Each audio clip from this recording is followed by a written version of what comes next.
Sabrina, tu percebe que a gente tem recebido muita interação nas nossas caixinhas falando sobre comportamento, sobre a forma que as pessoas reagem às situações, ao como as emoções estão afloradas ultimamente? As pessoas estão inflamadas. Parece que os nervos estão à flor da pele. E aí pensa bem, a gente trabalha com pessoas, lidera pessoas que atendem pessoas. E se essas emoções elas estiverem afloradas, inflamadas, todo o processo do cartório e da empresa, porque a gente também vive isso, pode ser impactado negativamente. E o como um comportamento, ele reflete e ressoa nas outras pessoas. Como uma bufada, uma batida na porta, que saco, impacta nas pessoas, porque a gente não conhece o contexto todo, muitas vezes, né? Tu chega, bate a porta, reclama de, essa impressora não funciona. Tu pode pensar que isso é pequeno, mas o impacto que isso gera, que essa emoção gera nos outros. Gera uma onda, né, de sentimentos ruins, e isso faz o clima descer para um nível baixo, enquanto que, puxa, o cartório, o trabalho é maravilhoso, os processos estão funcionando bem, normalmente é um cartório certificado, tá tudo certo, mas existem as emoções e a gente precisa olhar para isso. A gente, como líder, precisa reconhecer que, além do conhecimento, das habilidades e das atitudes, existem os padrões emocionais do cartório que precisam ser reconhecidos para que a gente possa se posicionar melhor.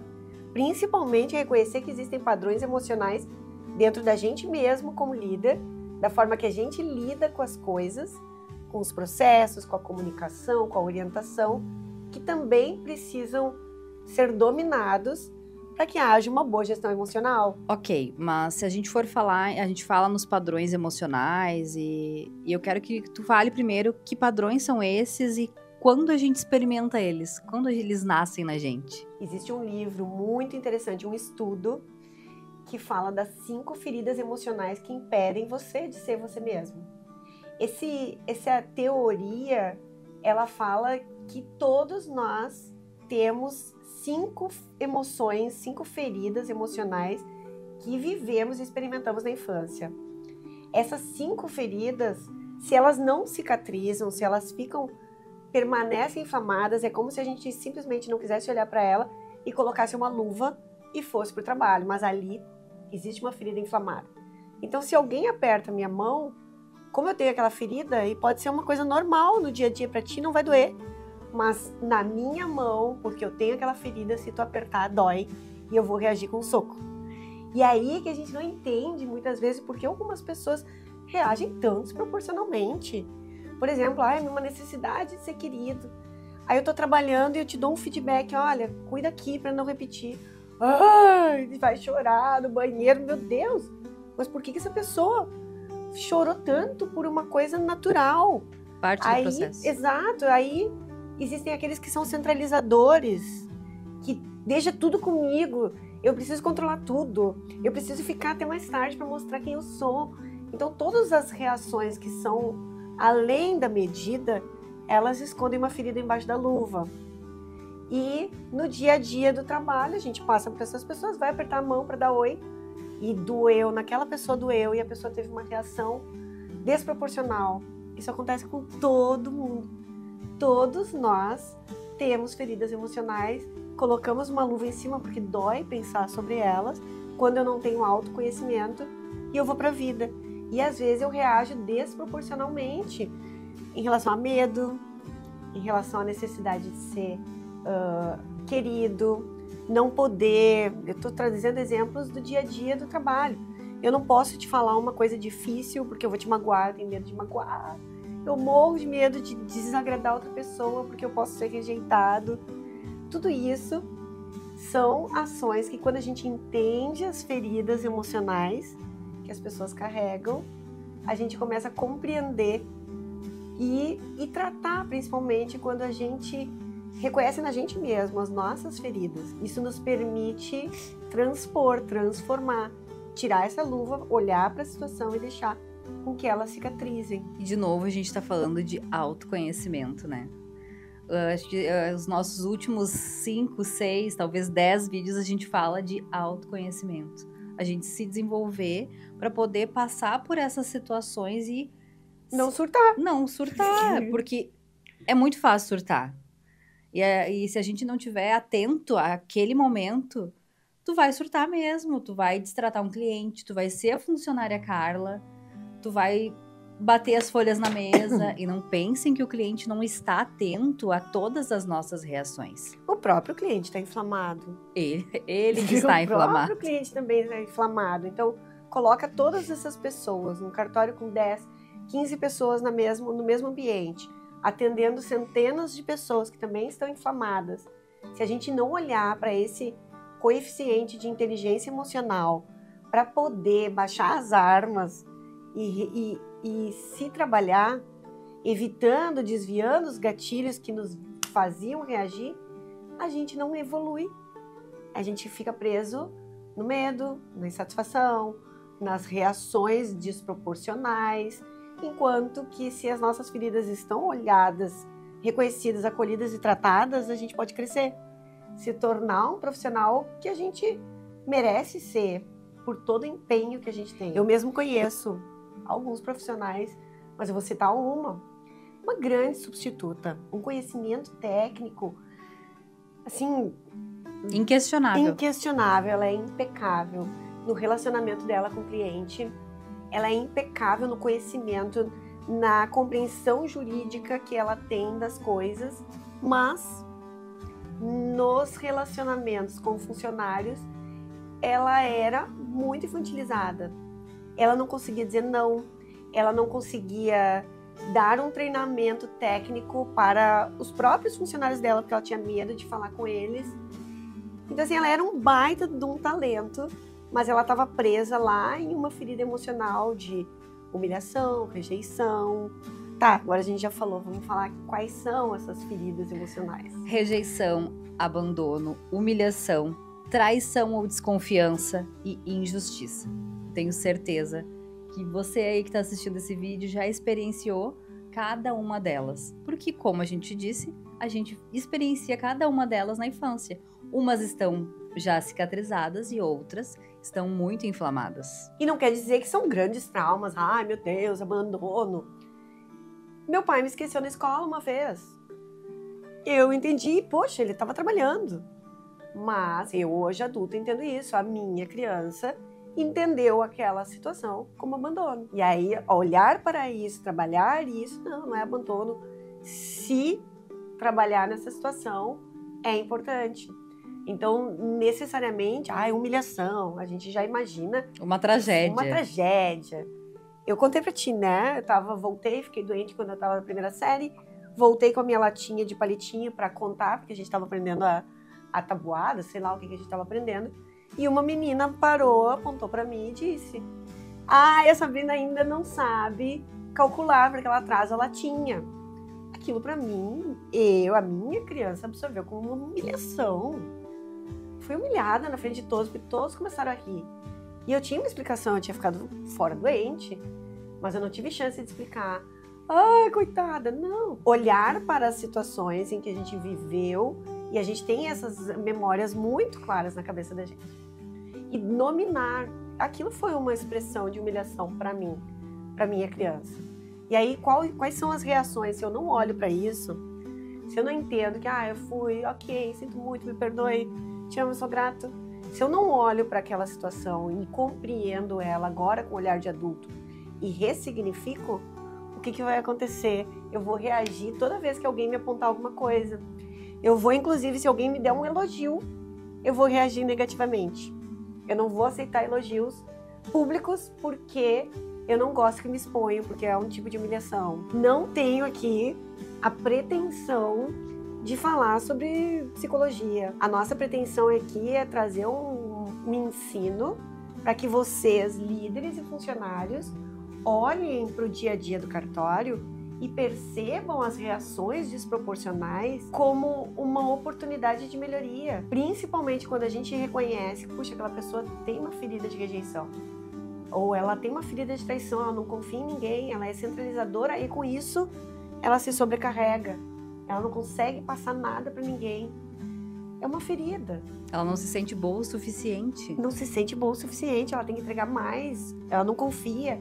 É uma ferida de traição, então eu paro de apontar aquilo como um erro e eu tenho empatia com a dor daquela pessoa.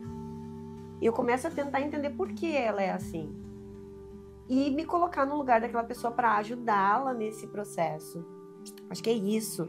Eu acho que esse é o mais importante. O papel do líder de identificar. A Sabrina fala muito, e eu gosto de usar o exemplo do pescoço de girafa. De olhar de cima friamente. Ah, a Carla reagiu dessa forma. Por que será que ela reagiu dessa forma? Não qualificar a Carla direto. Não etiqueta julgar. a Carla. Ah, a Carla é Vou botar uma explosiva. etiqueta. Carla não tem controle emocional. Então, a Carla é infantiloide. Ai, a Carla vive reclamando, Carla cheia tem de medo. mimimi. Meu Deus. A gente parar de colocar etiquetas nas pessoas e, na verdade, ajudar as pessoas a tirarem a luva delas para que elas cicatrizem a ferida. Eu não vou esquecer o que aconteceu, eu vou cicatrizar. Já não vai mais doer quando tu apertar minha mão, mas então eu não vou ir com isso, eu não vou reagir. Eu vou me permitir ser um funcionário melhor, ter melhores relações no meu trabalho e, principalmente, ser um líder melhor. Eu conheço diversos líderes incríveis, com potencial enorme, mas eles centralizam tudo e microgerenciam os processos com aquele nível de conhecimento que eles têm, porque eles não confiam em ninguém para fazer tarefas simplórias. Quanto custa a hora deles para fazer aquilo? Eles poderiam estar ensinando pessoas, eles poderiam estar capacitando melhor as pessoas, mas não. Eles estão lá no microgerenciamento. Por quê? Porque não confiam. É uma ferida emocional de traição, né? Meu pai não me buscou na escola um dia, eu fui traída. Então, assim, eu não confio na maior autoridade, me deixou na mão, como é que eu vou confiar? Ninguém mais Ninguém vai suprir isso. Ninguém vai, mas eu não posso confiar mais em ninguém. Se a maior figura da minha vida fez isso, o que eu vou esperar dos outros? Se minha mãe me disse que eu não tenho talento, se meu pai me esqueceu na escola, se minha mãe me disse que eu não posso, ninguém da nossa família fez faculdade, que eu vou comprar essa verdade. Como é que eu vou ousar fazer faculdade, né? Meu Deus, eu vou ser melhor que os outros? Ser diferente. Se eu sou diferente, eu tô fora do bando. Todas são feridas, são crenças que a gente compra na infância e que carrega pro resto da vida e elas se tornam gatilhos, gerando limitações na nossa carreira, principalmente na nossa como líder. E agora que tu já conhece as 5 feridas emocionais, como é que a gente vai identificar elas? E o principal, como é que a gente vai começar a transformar isso em ferramenta? A primeira delas é a autoobservação. Vamos olhar, vamos analisar, vamos pensar antes de julgar. Vamos escutar. Escuta ativa. Pode parecer bobagem a gente falar isso aqui, mas a gente vive num mundo acelerado de inteligência artificial, que as coisas acontecem automaticamente e a gente não vive o presente, não está presente na presença. É redundante falar isso? É, mas é necessário. Porque eu tô aqui com uma folha, lendo uma folha, a Sabrina tá falando alguma coisa, eu estou prestando atenção nas duas coisas da mesma forma? Não. Não tem como. Não tem como. Eu tô mexendo no celular? Não. Vamos escuta ativa. Vamos ouvir o que as pessoas têm para falar. Vamos observar as reações. Quando o funcionário vier falar contigo, baixa a tela do teu computador e olha para essa pessoa. Dê atenção, esteja de corpo e alma presente naquele contato. Porque tu pode saber muito mais daquela pessoa na pergunta, nos gestos, do que sobre o ato em si. Crie uma cultura de segurança emocional, onde errar não é punitivo. Aqui na Resiliência eu falo para os clientes, eu vou errar, tu vai errar, mas o mais importante é o que a gente vai fazer com isso, como a gente vai reagir. A gente vai resolver o problema e depois vai aplicar uma correção, para que não aconteça de novo, porque vai acontecer erros, acontecem. Todo mundo é. São pessoas, somos todos pessoas que atendemos pessoas e servimos as pessoas. Feedback com afeto. Como é que é isso, Sabrina? O feedback com afeto é justamente compreender aonde está aquela ferida e não tocar naquela ferida. Por exemplo, as pessoas quando têm medo, elas criam muros ou reagem. Então, ou eu me afasto, ou eu vou reagir e vou atacar. Essa é a reação clara de uma pessoa que tem medo de alguma coisa. Certamente ela tem alguma ferida.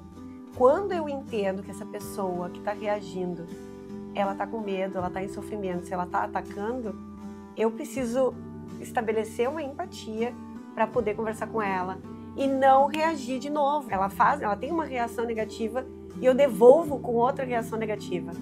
A primeira coisa é, vamos sentar e vamos se acalmar. É entender e é não devolver na mesma moeda. Teve um cara, há uns 2000 anos atrás, que falou, né? Dê a outra face. Não é sobre dar a outra face, sobre eu vou me humilhar.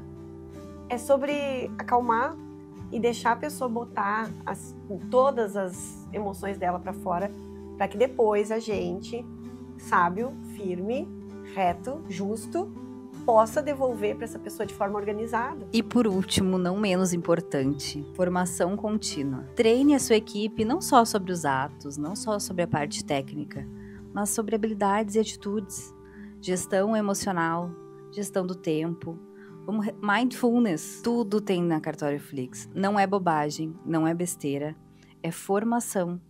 Conhecimento é poder. Quando eu sei, tenho a informação, eu me aproprio dela e eu resolvo assim, eu crio pontes e não muros, como a Sabrina falou. Exatamente. Mas faltou a gente falar como curar essas feridas emocionais.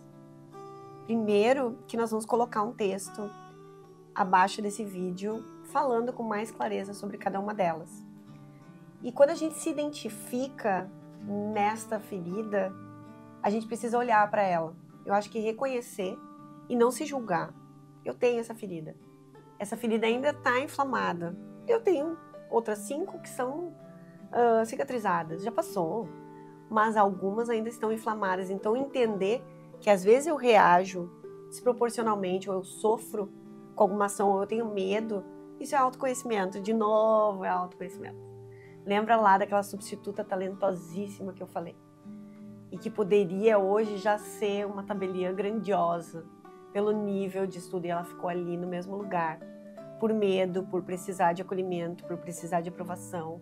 Então, quando eu identifico a minha ferida... Por querer agradar todo mundo. Por querer agradar todo mundo. Se tu quer agradar todo mundo, eu vou te dizer que aquele rapaz que a Sabrina falou de 2000 anos atrás, nem ele agradou todo mundo. Nem ele.